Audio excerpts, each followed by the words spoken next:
back to my channel. Sorry that the video is late today. This week, I was just trying to survive. I was just trying to survive the whole week. But guys, my creative heart wants to explode. And I knew that in 2022, I wanted to make more time to create and create things that make me happy. So I've been dabbling in dotting. I don't know how many of you are familiar with dotting, but it is so fun and so therapeutic and super easy. Lydia May on YouTube is incredible. She inspired me to try dotting. I kind of got caught up in dotting TikTok where I was watching videos and I was like, okay, I want to try this. So I started watching Lydia May and ordered all of my stuff a while ago, but I didn't get a chance to try it out until we got back from our Christmas vacation, and I'm officially obsessed with dotting. So get ready to have some more tutorials with projects that include dotting, including a tumbler, of course. There is a little bit of dotting on our project from today, and I don't go into too much detail on how to dot, but guys, it's so simple. Literally, all you do is pick the size dot that you want, dip it in paint, and put it straight on like a stamp so it creates the perfect circle. And if you literally just pick different sizes and create a pattern, it's that simple.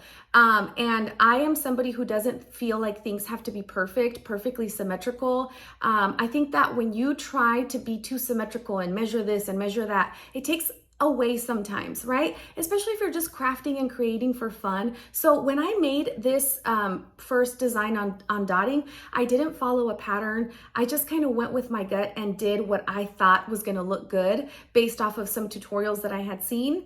And the dotting that I did on our project, I just freehanded it. Like, it's not perfect, but it's perfect for me, you know? So don't put too much pressure on yourself, and you can get all of the supplies for dotting on Amazon. I'm gonna link everything. Okay, I'm gonna try to talk fast because I don't want the intro video to be longer than the tutorial. There's another thing I'm trying out.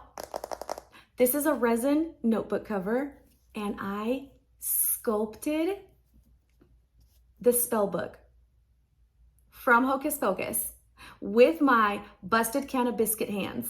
I did this. Hi. Isn't it so? Listen, for a first timer, I don't think it's too bad.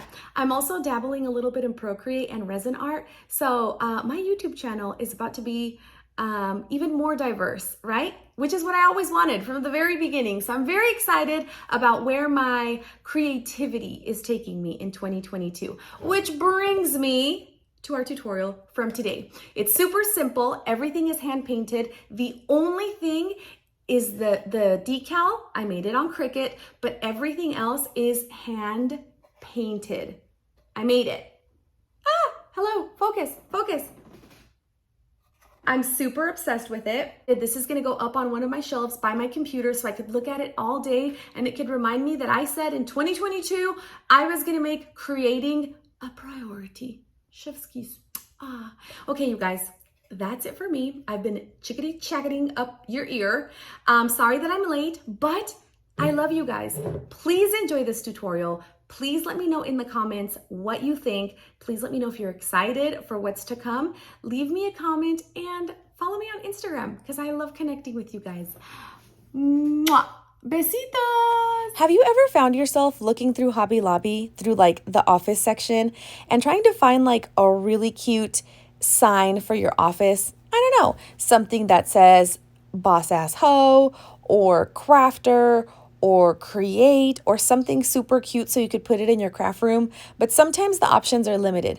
Like for example, Hobby Lobby has a ton of stuff. I love Hobby Lobby, but sometimes they don't have super detailed stuff, right? Like you'll see a really beautiful pink sign with white letters that says follow your dreams. Okay, that's amazing, but I am a super colorful person.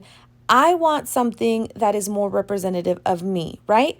So I was like, you know what? I'm going to make my own sign since I haven't found anything to my liking, right? To my exact taste.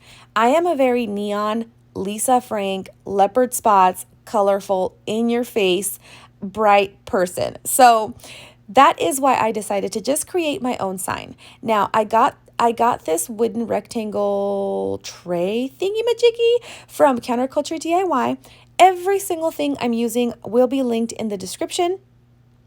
I decided to prime white first because, as most of us learned when we were little, actually, I'm not going to lie, I learned this when I was an adult, but I wanted to lie and say that I learned it when I was younger because I feel dumb. But you know what? This is just who I am, okay? When you use a white base, your bright colors are going to pop a little bit better. That's why I primed white first. I know a lot of you probably know that, but listen, maybe they don't teach us in Mexico. I don't know. Leave me alone. All right, so I'm going to go ahead and do the inside of the inside walls neon yellow.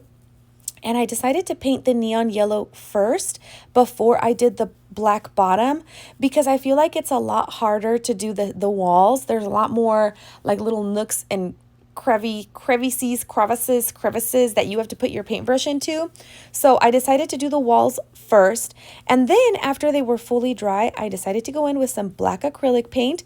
The brand doesn't matter. I'm literally using a super affordable acrylic paint from Hobby Lobby.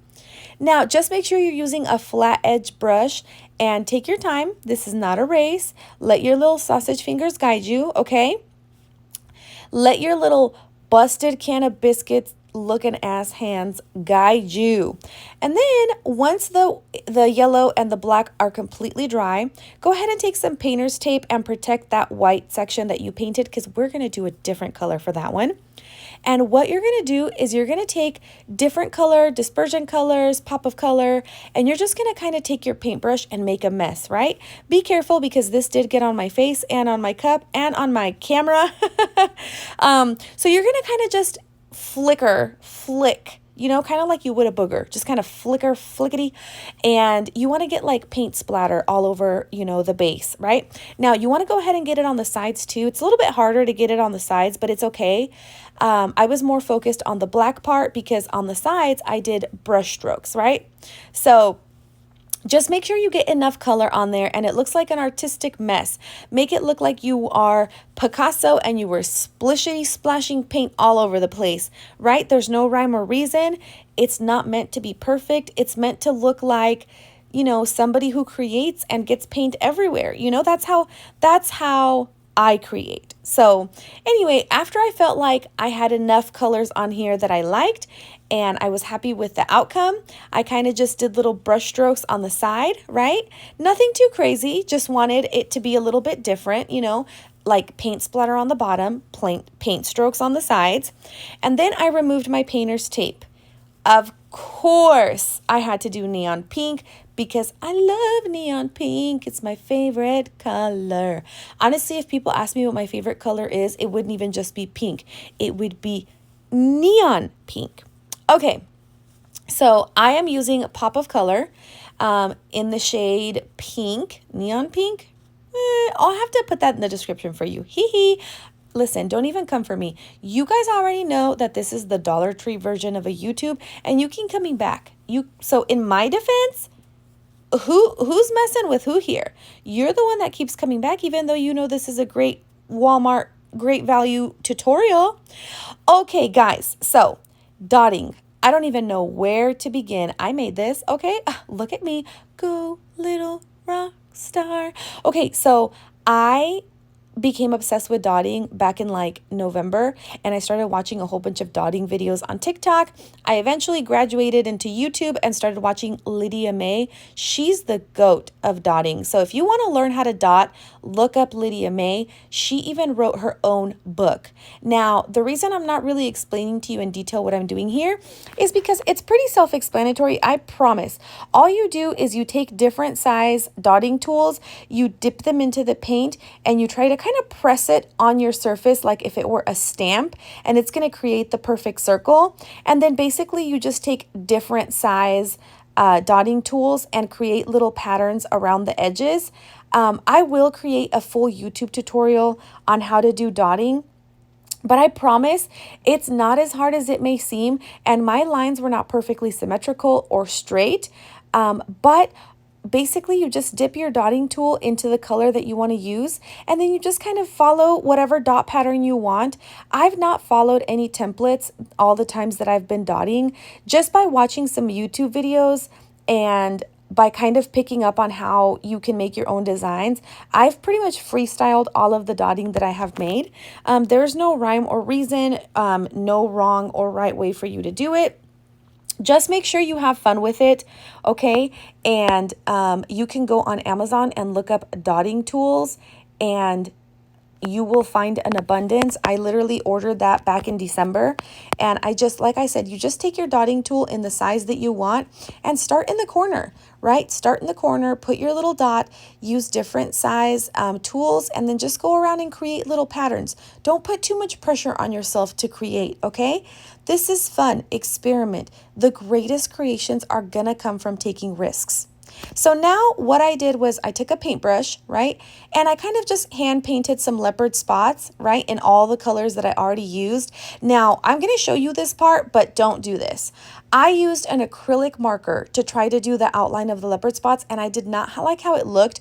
It looked like little caterpillars. I don't know. It looked like Frida's eyebrows. I don't know. I wasn't a fan.